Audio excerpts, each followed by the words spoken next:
সালটা তখন 2016।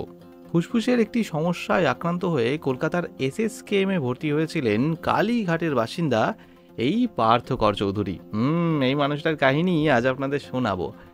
যদিও এই মানুষটাকে অন্য এক নামে আপনি হয়তো চিনে থাকবেন, হসপিটাল ম্যান। এসএসকেএম, শম্ভুনাথ আর কলকাতার ন্যাশনাল মেডিকেল কলেজ, এই তিনটি স্থানে হসপিটালের বাইরে যে সমস্ত রোগীর বাড়ির লোক বেশিরভাগ উপস্থিত থাকেন, তাদেরকে একবার এই হসপিটাল ম্যানের কথা জিজ্ঞেস করে দেখুন। মানুষটার আসল নাম হয়তো অনেকেই জানবেন না, কিন্তু এমন একজন মানুষের সন্ধান তারা অবশ্যই বলে দেবে যে কিনা ওই হসপিটাল চত্বরে বিনা পয়সায় খাবার বিলি করে থাকে।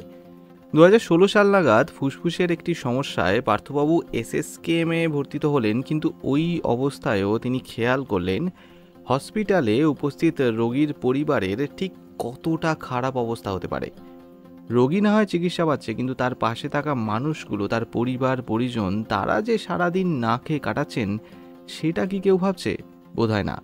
খোঁজ নিয়ে দেখবেন কেউ জল খেয়ে দিন কাটাচ্ছে, তো কেউ আবার অর্থের অভাবে খাবার কিনে আনার কথা মুখেও আনছেন না। বলতে গেলে চিন্তায় মানসিকভাবে ভেঙে পড়েছেন তারা। সে বছর পার্থবাবু এসএসকেএমে রোগীর পরিবারের ওই অবস্থা দেখার পর মনে মনে ঠিক করেন তিনি কিছু একটা করবেন। ব্যাস, এরপর থেকেই শুরু হসপিটাল ম্যানের পথ চলা।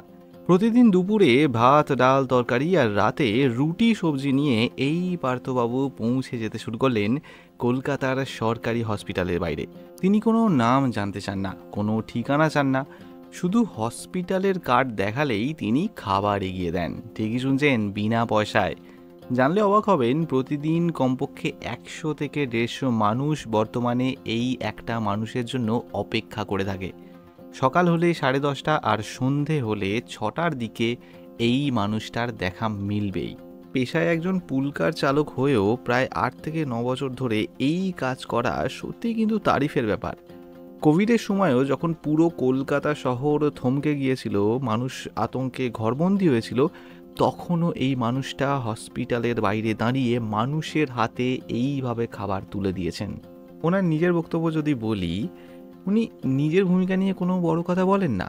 উনি শুধু এটা বলেন, উনি দেখেছিলেন সারাদিন হসপিটালের বিভিন্ন দিকে ছুটে বেড়ানোর পর অর্থ এবং ব্যস্ততার জন্য নিজের খাওয়ার কথা অনেকে ভুলেই যান, উপায়ও থাকে না।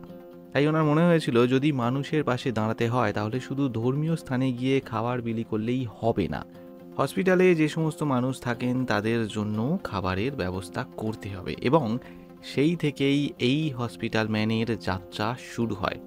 শুনছিলাম নাকি অনেকে তাদের বিশেষ দিন উপলক্ষে পার্থবাবুর সঙ্গে যোগাযোগ করেন ও যে যার সাধ্যমতো টুকটাক কিছু কিনে দেন, যাতে পার্থবাবু ওই মানুষগুলোকে আমিষ কোনো পদ অথবা মিষ্টি কিনে দিতে পারেন, যারা ঘন্টার পর ঘন্টা কলকাতার সরকারি হসপিটালের বাইরে বসে থাকেন। সত্যি ওনার মতো মানুষ হয় না, তাই না? যাই হোক, আজকের এপিসোড এই পর্যন্ত। পার্থবাবুর কাহিনী যদি আপনার 1% ভালো লেগে থাকে তাহলে অবশ্যই লাইক, শেয়ার এবং চ্যানেলটাকে সাবস্ক্রাইব করতে ভুলবেন না। দেখা হবে পরের এপিসোডে, পরের কোনো কাহিনীতে।